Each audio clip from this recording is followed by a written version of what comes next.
Okay, so again, this is chapter 4, section 6. So it says June walked 1.7 miles in 1 hour, and if she walks at the same rate, how far will she walk in 1.5 hours? So you're simply multiplying 1.5 times 1.7. And here's how they did it using partial products. Well, they did the 1, and you can see it right here. So 1 times 1 would be 1. But then they did the 0.7 over here, and they shaded that in blue. And then they did the 0.5, and they shaded that in yellow. And then 0.7 times 0.5 would be the area that's in green. And you can see how they broke it down right here. And then what they did is they just added up each one. So here they added up 1, and then 0.7, and then 0.5, and 0.35. And here they are, they added them up. 0.35, 0.5, 0.7, and 1, and you get the final answer of 2.55.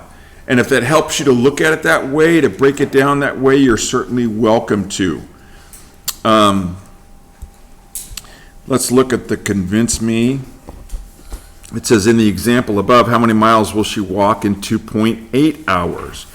Well, first off, let's go back to this. She walks 1.7 miles an hour. That's how fast she's walking. So I'm going to go back to this problem here. And so it's going to be 2.8 times 1.7. So I've set it up for you. That's how you would do it. And I'll let you guys solve that one, and we'll check it tomorrow. All right, let's drop down to the guided practice. It says Carter is filling 6.5 ounce bottles with salsa, and he's able to fill 7.5 bottles. So 7.5 bottles. How many ounces of salsa did he have? Well, so again, it's going to be 6.5 times 7.5. And I'll let you guys figure that one out. It does say to draw an area model to show the partial products. I'm not concerned with that. Okay? Not worried about that. You don't have to do that. Let's see here. Although if you did, let me just show you this, it would be very similar to what they have here. Okay.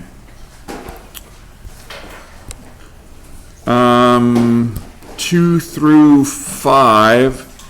It says to estimate first. I'm going to talk about that for a moment because I want your answers to make sense. What could you round 9.3 to? 9. Or you could round it to 10, but we could do 9. How about 4.1? What could you round that to? 4. What's 9 times 4? 36. So 36 is an estimate. So if you come up with something like 3.6 or 7.1 or something really small like that, and you estimate at 36, you know, oh, the decimal's probably in the wrong place. That's why they ask you to estimate first. You don't have to write down your estimation. You don't have to estimate first, but it's, a really good idea. And if you estimate and know your times tables, you don't even have to write anything down. 3.2, what could you round that to? 3. And then 6, I would change that, or 0.6 I should say. 0.6, you could call it 1. Or I would look at 0.6, if I was rounding 0.6, I would make that 0.5, because what's 0.5? That's the same thing as a half.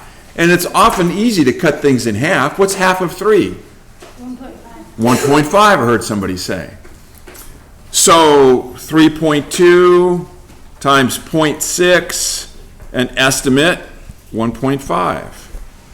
So if you get something that's, like 15 or 12, again, you probably put the decimal in the wrong place. So that's why they want you to estimate. It's a good idea to estimate. But again, you don't have to. I'm not asking you to write down an estimate, but you can just kind of double check your answer. Okay, let's see here. Number 6. Yeah, not worried about that. Not worried about this right there. So 7 through, looks like 14. I think you guys could do, let's look at number 14 together here. So this is number 14. We can do this one. So 8.3 and 6.4. Now, if I wanted to, I could just write 83 times 64. Not even worry about the decimal. What's 4 times 3? 12. Put down the 2, carry the 1. 4 times 8? 32. 32. Plus 1 is 33. Put that 0, that placeholder in there. Don't forget that. Now we do 6 times 3 is? 18. Put down the 8. Carry the 1. What's 6 times 8? 48. 48. Plus 1 is 49. It's important to keep things lined up. Now I'm just adding them together.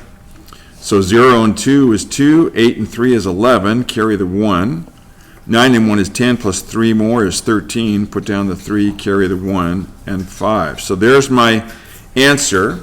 5312. But there's a couple decimals here that I need to account for. And they're in 1, 2. So 2 places. So I'm going to start right here and go 1, 2. So the decimal is going to be between the 3 and the 1. So it's 53.12. What number? That was 14. So 53.12. Okay. Questions on that? Anybody? Okay.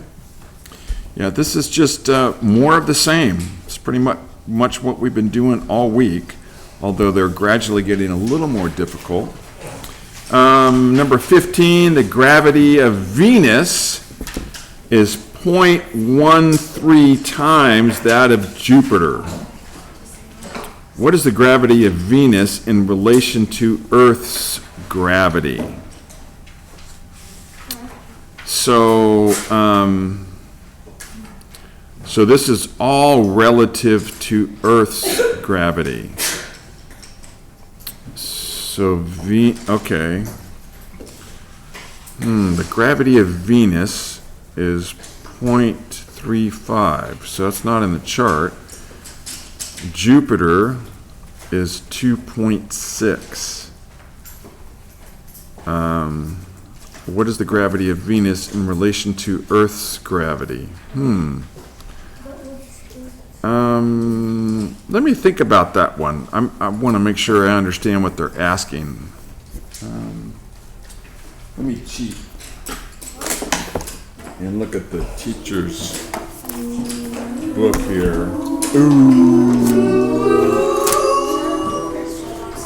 What page is this? 152.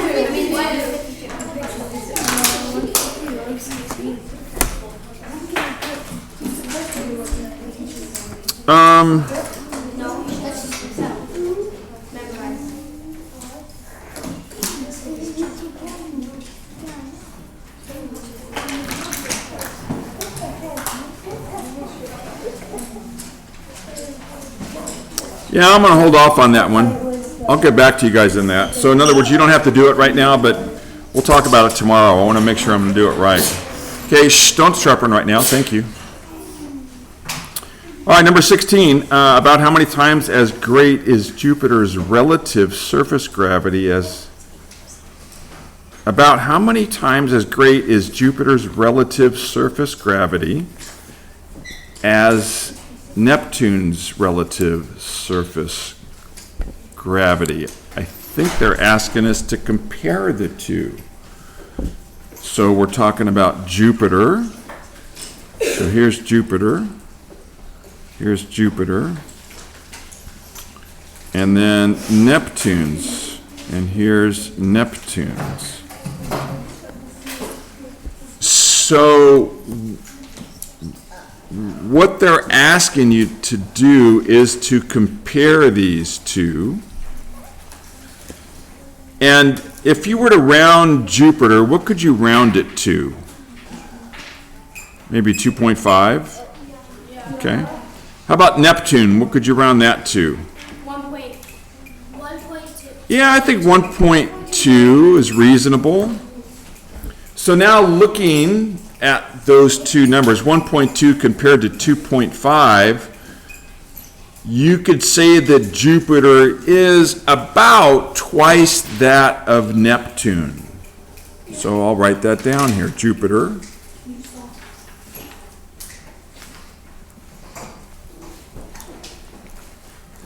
is about 2 times Neptune's.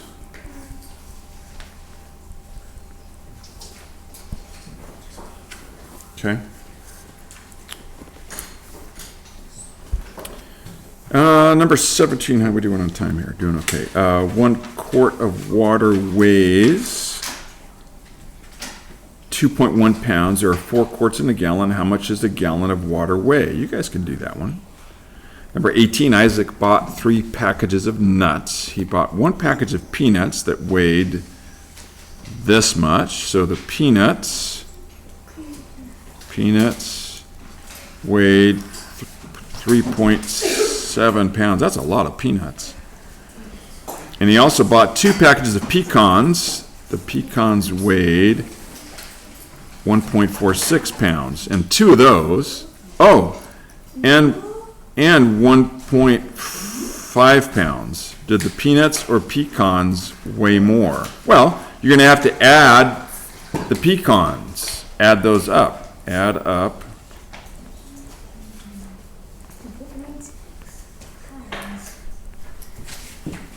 Add up the pecans. And then compare that to the peanuts. Number 19.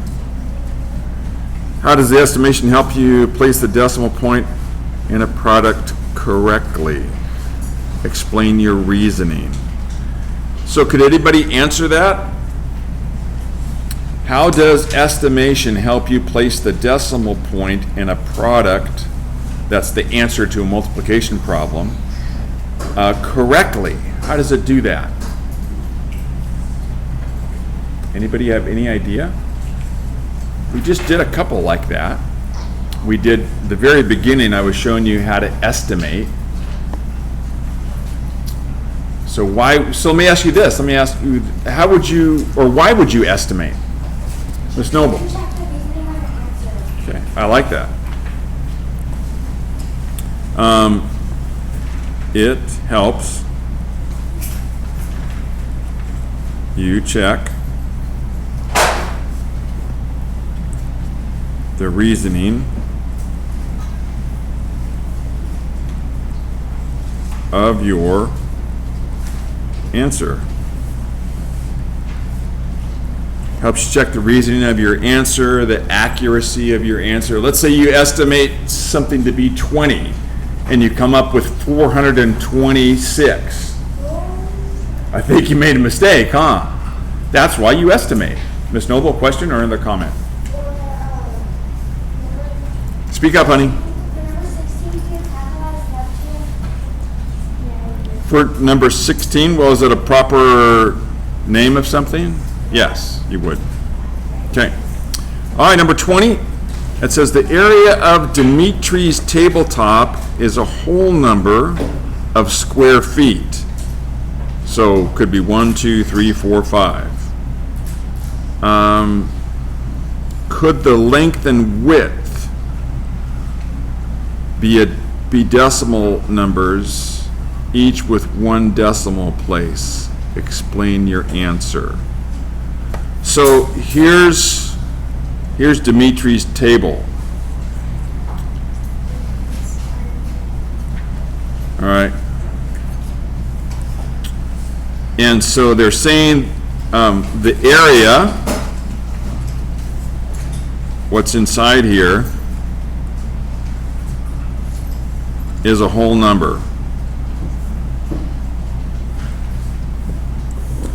Could what's out here be decimals? We talked about this yesterday. Remember when we had some people standing on the table and they would be smaller if it was a decimal, if it was less than 1. So both of these would be decimals, so they'd both be less than 1. Less than 1. Is it possible that the area could be a whole number, something 1 or greater? If you multiply 2 decimals together, Ms. Karen? No. No, it's not. It doesn't make any sense. Okay?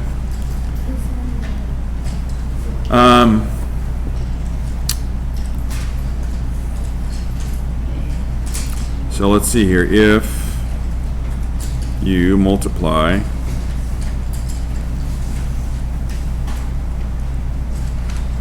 two decimals together, it will be less than 1. Okay. 21 and 22, I think you guys can do that on your own. And I'm going to go back and look at that other problem. What number was that?